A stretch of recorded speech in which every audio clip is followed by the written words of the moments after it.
The Word of God is alive and powerful, sharper than any two-edged sword, piercing even to the dividing asunder of the soul and spirit, and of the joints and the marrow, and is a critic of the thoughts and intents of the heart. All Scripture is God-breathed and is profitable for doctrine, for reproof, for correction, for instruction in righteousness, that the man of God might be mature, thoroughly equipped unto all good works. Study to show thyself approved unto God, a workman that needeth not to be ashamed, rightly dividing the word of truth. The Bible says, "For God so loved the world that he gave his only begotten Son, that whosoever believeth in him shall not perish, but have eternal life. For God did not send his Son into the world to condemn the world, but that the world through him might be saved. He who believes in him is not condemned, but he who does not believe is condemned already, because he has not believed in the name of the only begotten Son of God. But as many as received him, he gave the right to become children of God, to those who believe in his name. Believe on the Lord Jesus Christ, and thou shalt be saved." We have been saved by grace through faith, that not of yourselves. It's a gift of God, not of works, lest any man should boast. Therefore, if any man or anyone is in Christ, he is a new creation. The old has gone, the new has come. All this from God, who reconciled us to himself through Christ and gave us the ministry of reconciliation.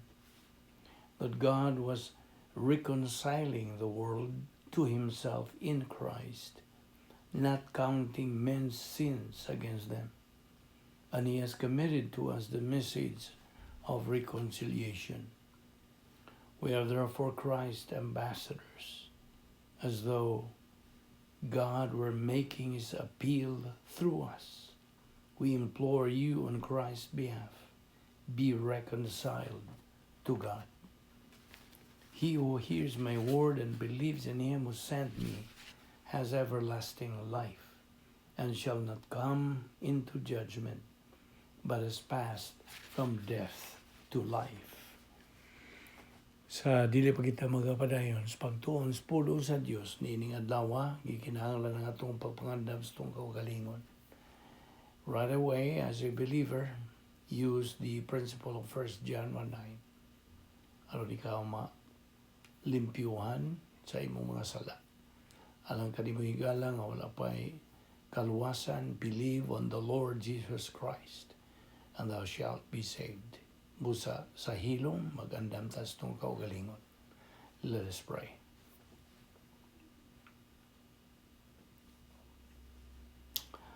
Magampo ta, Aman na mga Diyos, nagapasalamat kami kanimo, nininglain na sa mga higayon, ngayon mo kaming gidala, dinhi, aron kami makapadayon sa among pagtuon sa among pulong. Bani kami sa among padayon sa among pagtuon sa among kamaturan, amdagi kami sa balaang Espiritu Santo, tangtanga mga babangan niya sa muna o Diyos. Salamat, ngayon pa kaming pabuhi hangtod ng higayuna. Kinitimailan nga imong plano sa among kinabuhi, wala pa mahuman o nagalihok pa man ang imong grasya. Salamat o Diyos sa among Bible study through the YouTube, ubos sa Balbido Evangelistic Ministry. Ing tanan namang ipasalamatan sa ngalan ni Ginoong Jesucristo. Amen. Mayong adlaw sa tanan nato nga mga higala, mga igsuon diha ni Kristo, atong mga suki o kaninyong mga bag-o pa nga nagpaminaw ning atong Bible study through the YouTube. Welcome. O Ang gikinahanglan lang nimo mao nga ikaw magabaton og usa ka bukas nga pangunahon, an open mind. Kaya na lang ikaw makasabot o matudluan sa Espiritu Santo kung ikaw magbaton niya ng imong mapaubsanon, ato ibutang ang atong kaugalingon sa otoridad na mao ang pulong sa Dios. Okay? So kung andam ka na, padayon ta. Ining atong hilisgutan anan nga giuluhan nato og grasya. Grace. Grace is all that God is free to do for man on the basis of what Christ has done at the cross. Ang grasya, lihok o buhat sa Dios alang kanato. Dili kita angayanin, we do not deserve it, we do not earn it, nor work for it. Kay grasya man kini. So aniya kita karon ing atong pagpadayon sa pagtuon sa pulong sa Dios, grasya kini. O atong pahimuslan kining grasya sa Dios. Okay, padayon ta sa atong hilisgutan, ang atong gibiyaan kagahapon bahin ni atong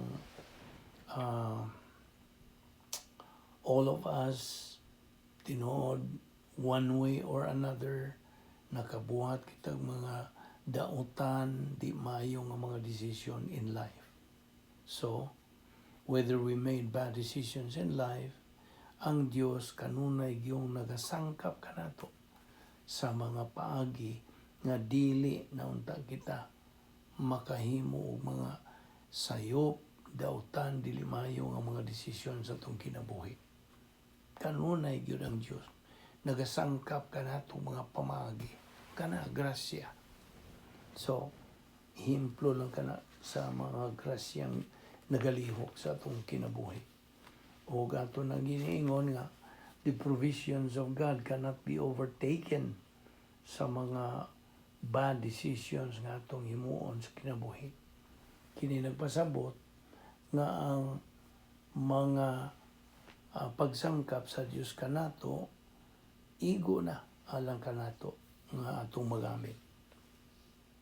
God's divine provision is sufficient for us to use. But sa ato nang giningon, dili pa man ulahi ang tanan nga atong kurihian no atong kanang to correct our wrong decisions. Yes, atong mga wrong decisions atong nahimo kaniadto mahimo pa kanang atong kurihian. Kay ang Dios He just tapping His foot when you can avail sa iyang pagsangkap ng grasya. Always bear in mind, sa kamanungdanon, kabililhon ining napulo ka mga paagi sa pagsulban sa mga suliran. God's 10 problem-solving devices. Inomdom ka, ang nag-una ni ini, maong rebound, ang pag-umpisal. 1 Juan 1:9 nga prinsipyo. Itawag nato sa English o recovery technique.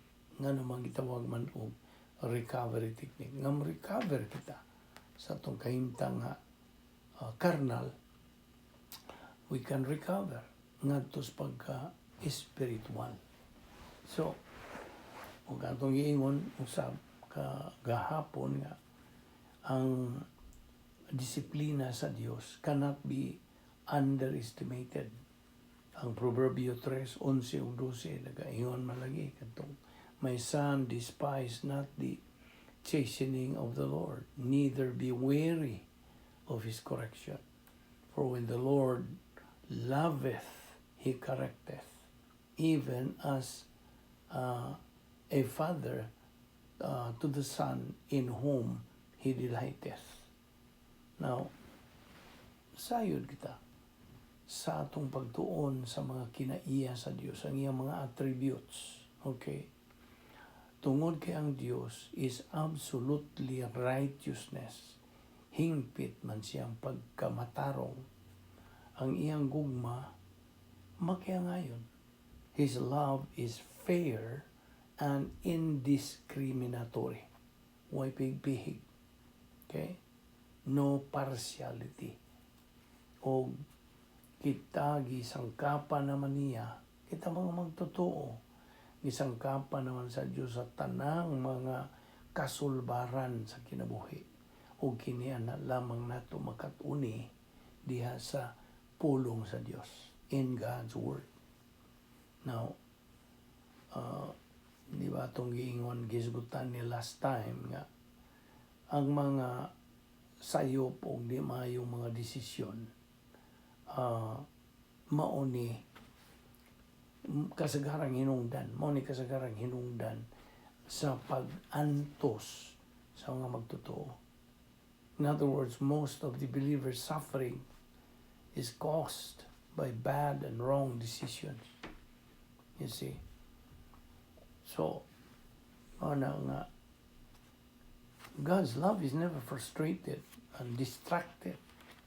Ang gugma sa Diyos is never turned to any form of antagonism tungod kay napakyas ka ingon nga Kristohanon.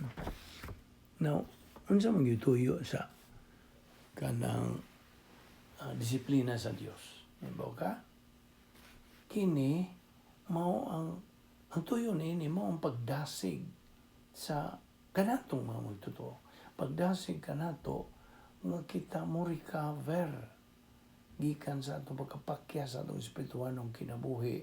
So, we can execute, magatuman kita sa protocol nga plano sa Dios sa atong kinabuhi. Kasabot ka?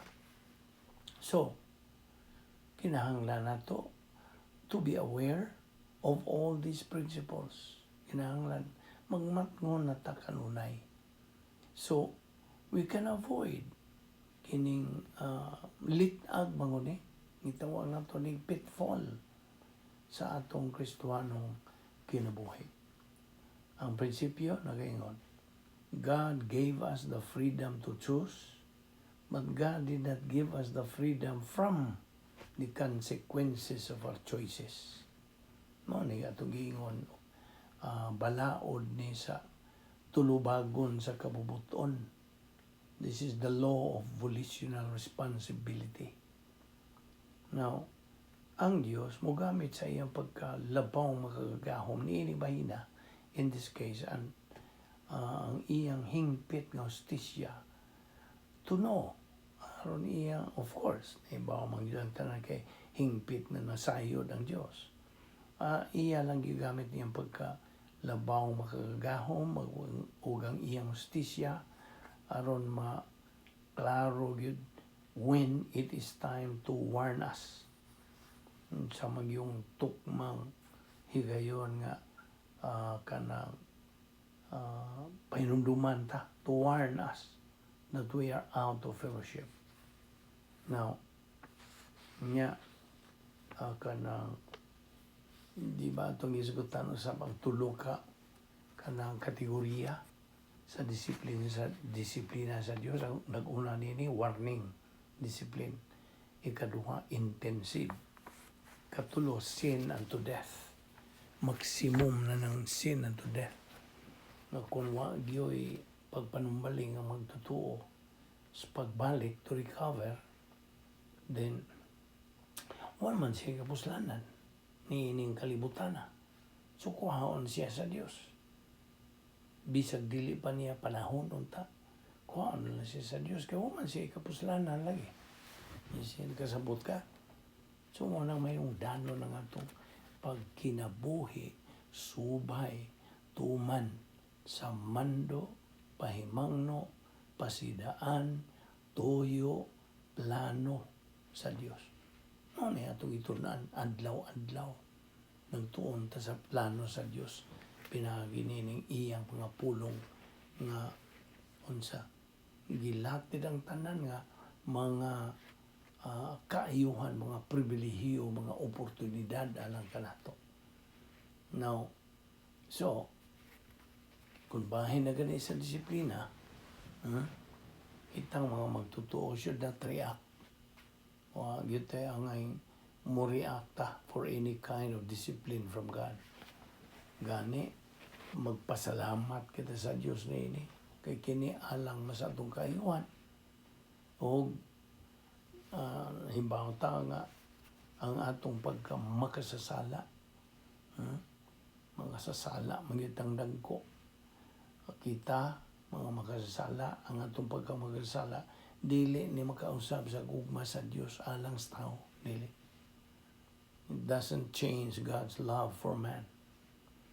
Ang matag magtotoo, ana ay iyang kaugalingong thorn of the flesh, na ay tunok sa kanang unod, aron mo ni magapukaw kaniya and to tell him something is wrong and he needs to straighten out his life.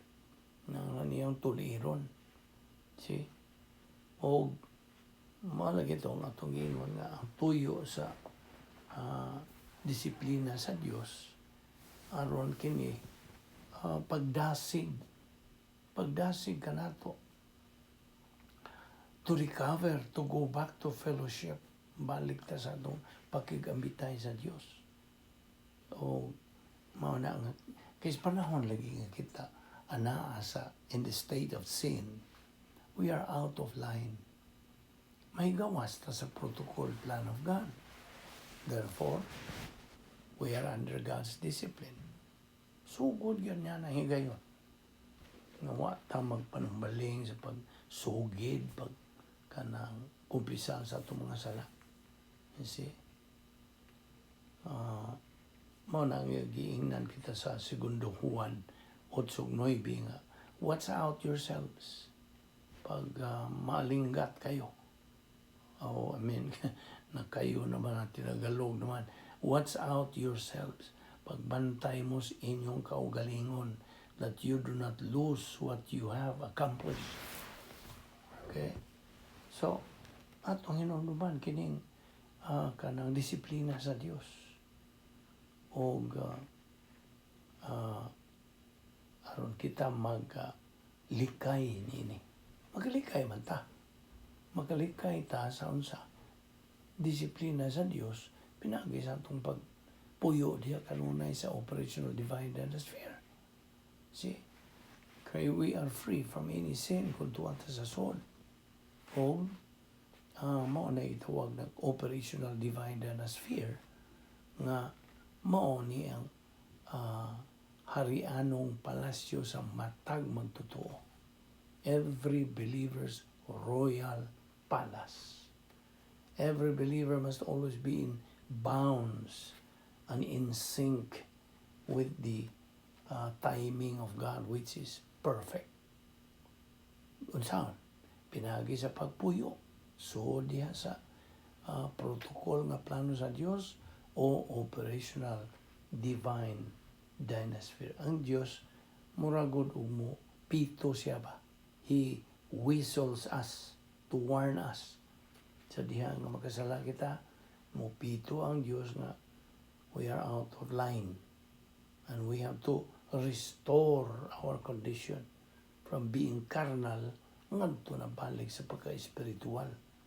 So, from cosmic system back to God's power system. Kasabot ka ba? So muna, these things I have spoken to you, but our helper, the Holy Spirit, will teach you all things. Naka na sa Juan 14:25 nga to sa 26. Principle. Who enlightens or makes things clear while we listen to the teaching of the pastor teacher? Kinsa man? Ang balang Espiritu Santo. Siya ang magalamdag, kanang himo kini mga butang nga tataw as we listen sa pagtudlo sa pastor teacher. Niya, unsa pa? Niya pa ilang prinsipyo. Ang Espiritu Santo will bring us to remember the doctrines that we learn. Siya ang mupahinumdum kanto. Ang pulong sa Dios is more to our own benefit than anything while we face any problem. Yes. Mauni mas tinuod pa gyud ang solusyon kaysa problema nga atong gatubang. Always remember na gyud ni inculcation and repetition. Mao ni ang atong method of learning God's Word. Memory must be preceded by thought because the spiritual life is a system of thinking. Di ba nila na? It is a system of thinking. Nasa itong pangunahon. I repeat, the spiritual life is a mental attitude life. Now, balik rin ta diyan itong Juan 14, 25-26. Kung sa gisulti sa English, these things I have spoken to you. The Holy Spirit will teach you all things. Now, what is this all things? Ang sama yun tubag, ang doktrina, pulong sa Diyos nga atong nakatunan, gikan sa Biblia, gikan sa atong Bible study, nga mapadinayonon, makanunayon, masigihon, malahutayon, unsa pa? Mao ni consistent and persistent. Okay? So, ang consistency, makanunayon. Now, memory, pag-inumdum. Memory, or to remember Bible doctrine, so, it will stick to the inner sanctum of our heart, sa kardiya. It will sink in sa atong kardiya. Okay? Carnality causes us to forget Bible doctrine, the principles of Bible doctrine. Mao ni maka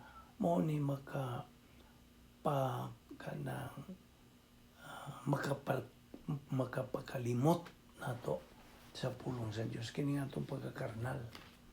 Ato ginantimanan. Makarnal ganita, tendency makalimot tas mga pulong sa Dios nga atong nakatunan. Now, memory, nag-isgot man tag memory, utandong tagamay nini, kanibang paghinumdom, memory. Kining memory, doon ay duha ka terms. Ang una, yan na short-term memory. Kini, mangutan natin alikag. Ano sa ba ito itong sudan, ganihang udto? Mao na short-term memory. O ikaduha, long-term memory. Ano sa man yung long-term memory? Mangutan natin kag ano sa ba ito nga niya itong akong classmate niya itong 80s. Mao na na long-term memory. Now, ang karon nga moderno nga technology, modern technology, na nailang gitawag og multitasking. Kanang we look at and listen. Kanang multitasking. So memory, kini nga itong paghinumdom, maugman kini, pinangagi sa pagbalik-balik, pagsubli-subli. Memory is developed by repetition. Ehemplo, nagaraw ehemplo.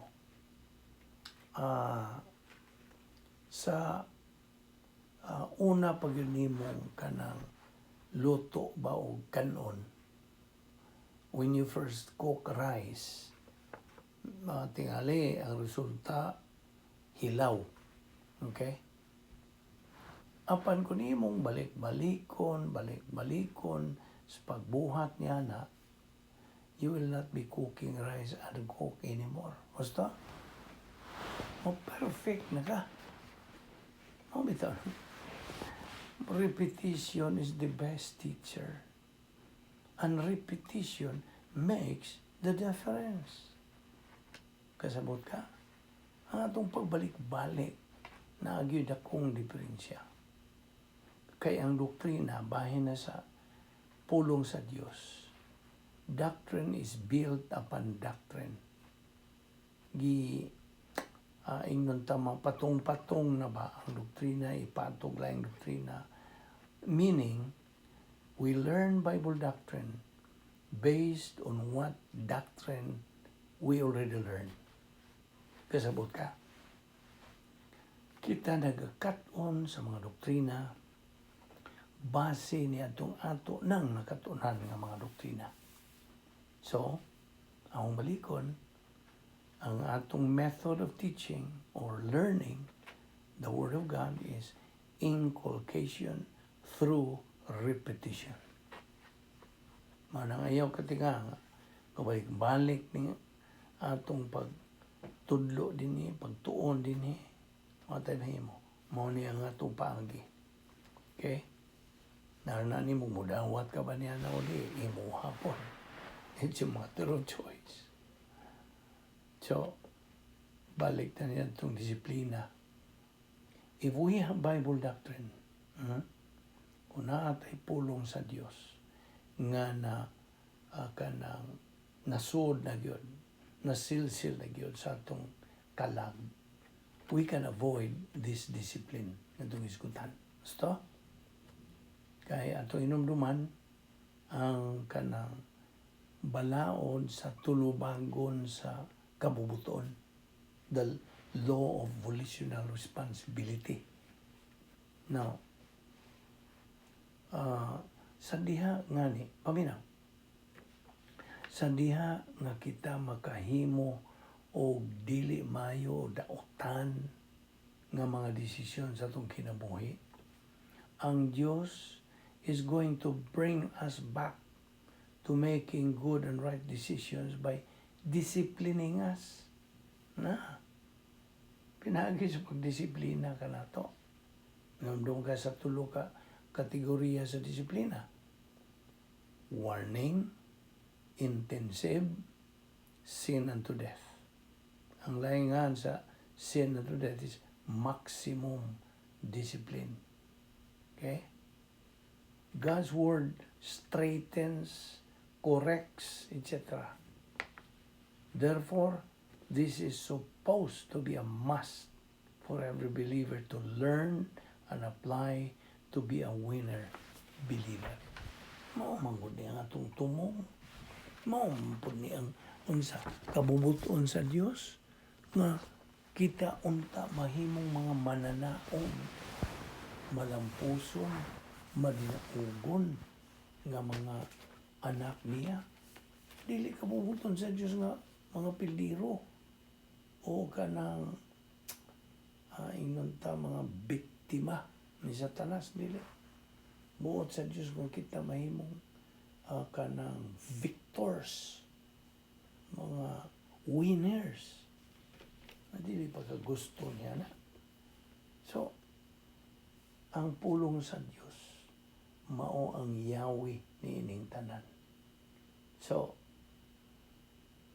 sa diha nga ikaw nagapadayo nagyug tubo niya sa pulong sa Dios. Oh, by the way, inomdong kagyapon sa tulo ka ang sa pagtubo sa itong kalang. There are 3 stages. Una, baby believer. Batang masuso. Nanginahanglan siya gatas, dili. Solid nga pagkaon. Kaya wapa siya ngipon, ingnunta. That's the analogy. So, ang kinahanglan niya, ang unsa, desire the pure milk of the Word of God. Mga sinugdanan bang mga pagtulunan? Padayon. Allah, sige. Way undang. Be persistent and consistent. Padayon. Kaysa madugay o madali, makakabuot ka ba si kaduhang ang. Kaduhang ang mao ang imo ng pagkahingkod. Hingkod.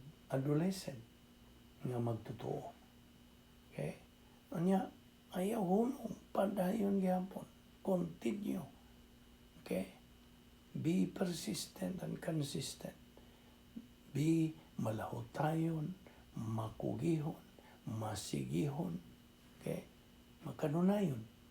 Ang tun magkamot na ginimo ang kinatumyan nga unsa ang sa atong kanang pagkaanak sa Dios, pagkakristohanon nga maong espirituhanong pagkamtong, spiritual maturity.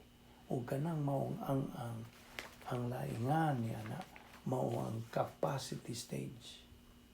Ang nga na kay katakos sa pagkinabuhi, katakos sa pagdawat sa mga panalangin, katakos sa pagigugma. So you have capacity for life. Magkanindot na ang imong unsa kanang kinabuhi, musamot nagyug ka nindot, kakulbahinam, kamabulukon, yeah. O kung ikaw minyo na nakay spiritual life, both ikaw o ang imong bana, o asawa ka man, o kung bana ka, both ang imong asawa o ikaw, nagatubo, o naa ka mo sa spiritual life, inumdong ka nitong triangle of marriage, physical attraction, soul rapport, o ang ikatulo, spiritual life. Mo ka nang Yahweh. So mo na kay doctrinal confidence sa Dios, o niya mo sangko gini sa doctrinal courage ngadto sa tao o sa mga sirkunstansya. So mao na ang may tabo kana gawas nga ikaw doctrinally oriented, grace oriented pagyud ka, goal oriented, kay ikaw nasayod na kung unsay imong gibuhat, what you are trying to do in life. Klaro og tataw nimo ang imong pagkinabuhi. So kanang mao magtotoo knows how to run his life. Pagpadagan siyang kinabuhi, he knows what to do with kung bahay na mga salapi, bahay na sa mga material ng mga butang. He knows what to do with work, sa iyang trabaho, naibaw siya sa iyang bahin ng mga social life. He knows what to do sa pulong sa Dios sa iyang kinabuhi. Ngano? Tungod kay ang pasiuna niya, priority in his life, maong pulong sa Dios.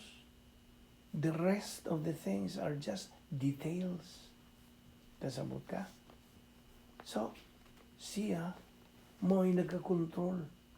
He masters the details of life. Dili siya ulipon. See? Kaya makamaw naman siya mo, unsa? Mupadagan niini. He never is a slave to those details anymore. Dili.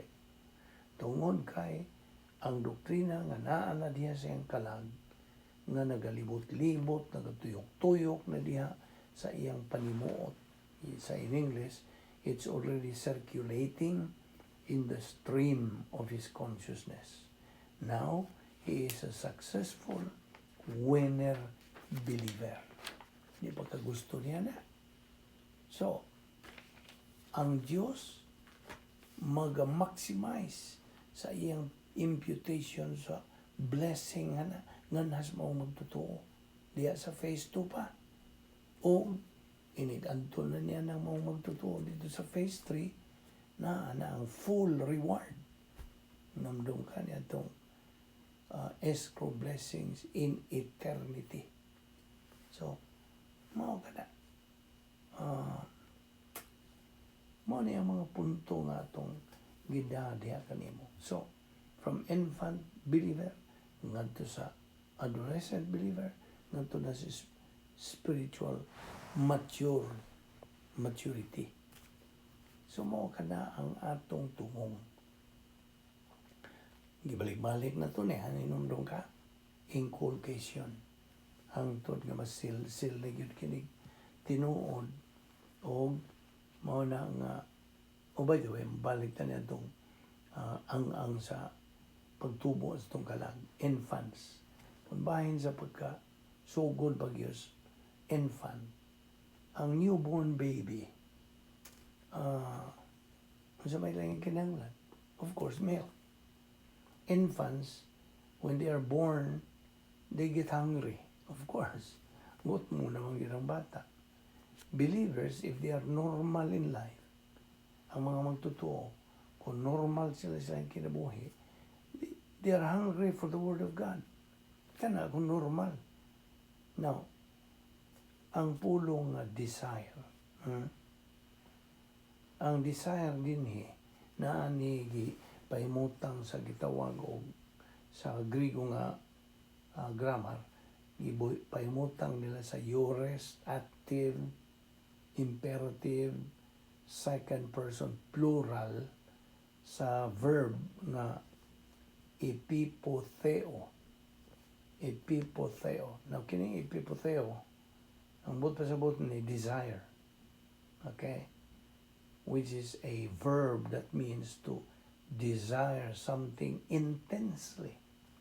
Now, so desire the sincere milk of the Word. Now, well, there is no word for sincere din sa ilang grammar. Ang pulong alang sa milk, sa gatas, mao ang neuter accusative singular sa noun nga gala, G-A-L-A, nga nagkahulugan kini og gatas, o kini it refers to basic doctrine. Okay? Upon which a superstructure is built, gitukod. Now, ang pulong for sincere din mao ang pulong literally means genuine or rational. Ang Grigong pulong din adulos. Both pasabot, the genuine milk. Now, here is the purpose. In order that you may grow thereby. So, ang tuyo sa pag-inom, intake, pagkaon, of course. The purpose of the intake of the Word of God, therefore, mao ang to produce spiritual growth. Okay? Then, there is the subordinate conjunction nga hina. Now, kining hina, nag-introduce kini og itawag og purpose clause. And kanunay gini siya mo kanang it takes a subjunctive mood. And that is exactly what we have here. Tungod kay ang subjunctive naga-indicate kining potentiality, puruhan. Okay? So, kini ana sa aorist, active, subjunctive, second person plural sa verb nga auxano. Auxano, that you may grow or increase thereby. Now, thereby, kaning thereby literally means by means of. What is involved here? Okay? And the instrumentality that is involved here, mao ang pulong sa Dios. But then, may prepositional phrase nga gibilin din nganlan og ace, E-I-S, ace, og ang feminine accusative singular sa noun nga soteria. Kini soteria literally means salvation or deliverance. Mao ni ibot pasabot. Mao ito nang there is na kanang doctrine of soteriology. Bahin kini sa salvation, kaluwasan o kanang lingkawas. Okay? So that is true of believers. They are already saved. Luwas na. Soteria dinhi naghisgot o divine discipline. That is deliverance from divine discipline. Kaya binimo, ang usa ka magtutuo gikinahanglan niya ang pagkat-on sa paglakaw diha sa pagkikabitay sa Dios. A believer has to learn to walk in fellowship with God. Now, of course, asa man siya magsugod, he starts out with union with Christ. Mao magana iyang permanente nga relasyon ingon nga pamilya. His permanent family relationship with God. Union with Christ through the baptism of the Holy Spirit. Then, kinahanglan siya nga makakat-on sa paglakaw dias pagkikabitay sa Dios. Fellowship with God. O ang magtotoo, kinahanglan siya makakat-on sa mga sinugdanan nga mga pagtulunan, basic doctrine, so he can function well in his Christian life. Kadi man siya makafunction kung wa siya pagkat-on ini. You see? He has to learn rebound, ang recovery technique sa 1 John 1:9. He has to learn these things, niini mga butanga, so he can use them sa iyang kinabuhi. See? He has to learn to walk in fellowship with God, to walk in the light, as 1 John, to walk in love, to walk in truth, to walk by faith. And you know what? He has to learn all of this. Gikinahanglan. Noon sa unin mo pag-learn, kung wak kay gana, wak kay panahon. You see? Mo na yung punto itong gidadhan mo. He has to learn all of this. Ang sa tuyo, that you may grow thereby into deliverance from divine discipline. Ato ni padayon ugma. Di nilang nakita kutob o magampo ta. Salamat o Diyos. Sa matamis gayon, kami nakikambitay sa imong mga pulong. Salamat o Diyos sa imong grasya na nagalihog sa among kinabuhi.